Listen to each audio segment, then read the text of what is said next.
Well, we know we got one bad condenser motor. That's probably why it's not keeping up. Let's see if we can give her a flick.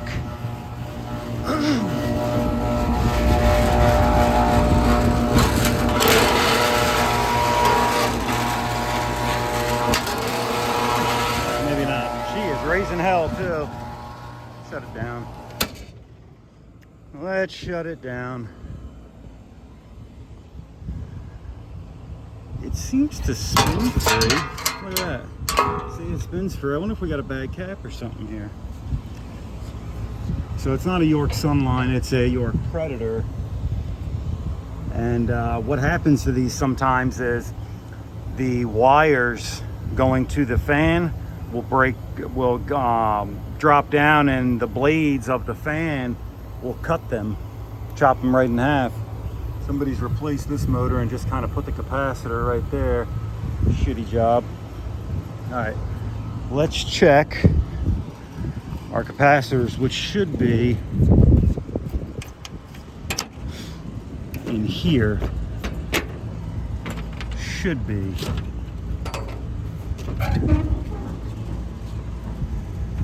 Huh. See, I don't understand this. Why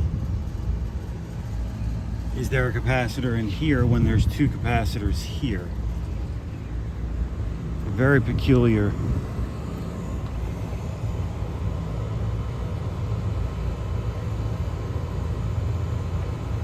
Very peculiar.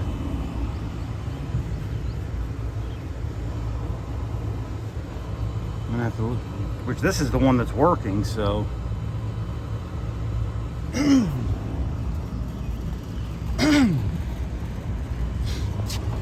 Alright, let's check these caps. See, this one looks like it's got oil and stuff leaking out of it. Would not surprise me if this one was bad. Take that. Short it out first. Alright, so we got that one off. You only really need to take one side off. Or if you're dealing with a dual capacitor, two.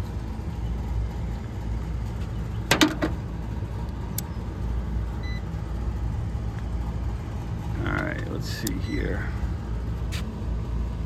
Go from here to here on this one. And it's a little weak, but it's actually kind of in range. So let's try this other one.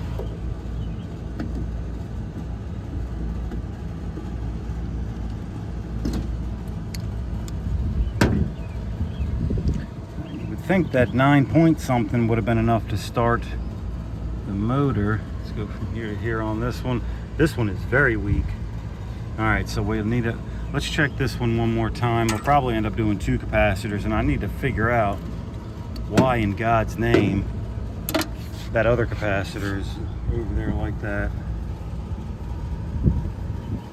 Because at this point right now, I don't know which one is which. 9.4, so we're about a half a microfarad low, so. Alright, let's see here. Alright, we put a new capacitor in, flipped it the wrong way like an idiot, but let's see if we can at least get that motor started now. We're just going to push in our contactor.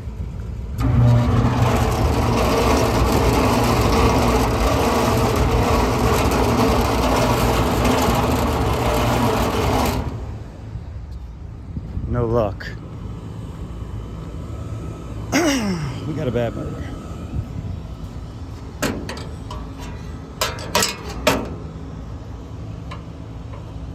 That sucks.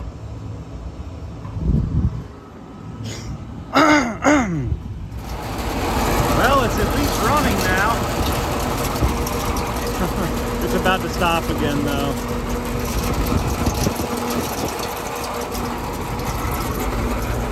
So I called both my York distributors, and neither one of them have it in stock.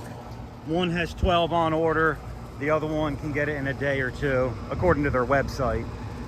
So, damn it, coming back to do this one. All right, guys, we're back. We got the new motor for this guy here. Let's get it changed out. Yeah. I'd say she was bad. These motors aren't that bad to change out. You loosen that bolt right there, the whole thing pulls up. I got a blade with it too, so I don't even got to worry about taking the blade off. And then we got this plug right here, pushes right off. Oh, and then the zip tie breaks. And this thing will pull right out of here. Very easy to change these motors out. Here's our motor. That's why I always like to go back OEM, especially on these guys. You don't have to do a whole bunch of crazy wiring. You just got that one plug right there. Bam. I changed the capacitor when I was here last time, so I don't even got to do that. All right, let's get her dropped in. All right, there we have it, guys. New motor, new blade installed, a couple new zip ties to hold the wires on, new zip tie to hold the plug on. We're spinning freely. Let's get this thing fired up. Let's put the guard back on first. But I'm gonna place the guard on, turn it back on, let it go through its delay while I'm fastening the guard back down. All right, we're in delay right now. That 2 flashes is a internal delay that the unit has. They call it control waiting ASCD. So once that times out and the thermostat calls, we will come on. Now, when I first got here, I didn't show it, but I was in a high pressure lockout on compressor circuit number 2. I had 4 flashes, which is HPS2 compressor lockout. That was due to the bad motor. It had stopped again before I got back. So is what it is. We're back today. We got the motor in. We'll have another happy customer when we leave. All right, if you look here, we have a 3-phase unit. That means our compressors and our blower are 3-phase, but our outdoor fan motors are not 3-phase because they don't need to be. Now, some units, larger units, will have 3-phase condenser motors. This unit does not. So most of the time they only put, when a unit is 3-phase, only the main components are 3-phase, especially on a 208, 230 3-phase unit.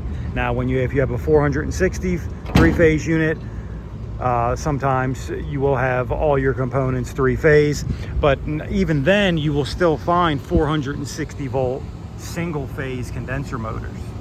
So just keep that in mind, guys. Just because you have a 3-phase unit doesn't mean everything on the unit is 3-phase.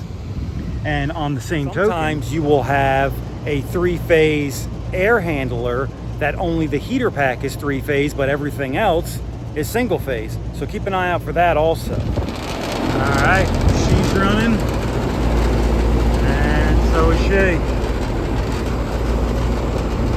Good stuff. We'll watch it for a little while. Might throw some probes on her just to make sure everything's working the way it should.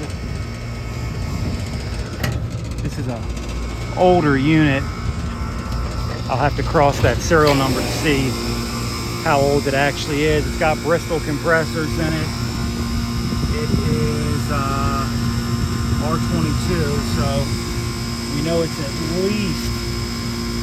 least 11 years old.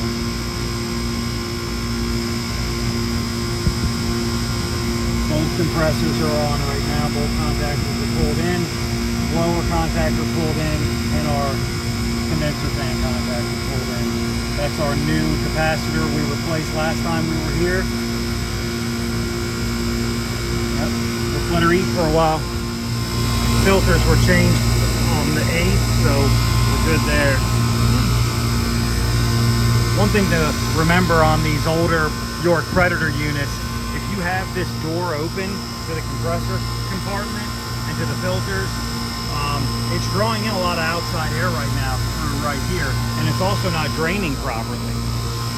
So try not to keep the door open for prolonged periods of time. Some of the newer vintage York Predator units, they actually have another door right here you have to open to get to the filters, so that doesn't really matter in that circumstance. But with these units, you want to make sure this door stays closed if you don't need it open. All right, guys, we just got the supply and return probes in right now. We're looking at a 57 degree dry bulb supply and a 74-degree dry bulb return.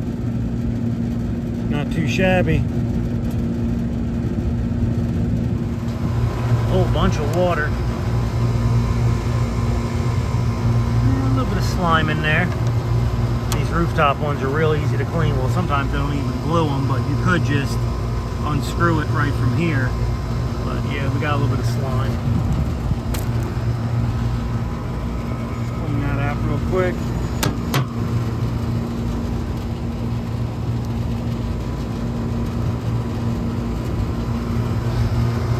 Put her back in there. And what I like to do whenever I clean it to reprime it is I'll just hold my hand over it for a minute or so.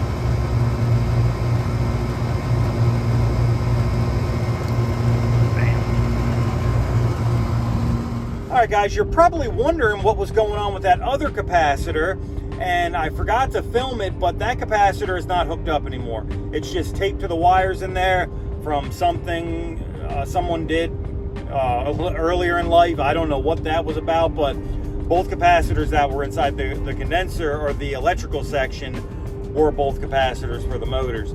And I have to admit, I forgot to change the one that was slightly weak, the one that was reading 9.4. But we have a PM coming up on that unit. Actually got pushed back a week because we were waiting on these parts. So one of the PM guys is going to swap that other capacitor out when they go do the PM. So don't worry, that one's getting done too.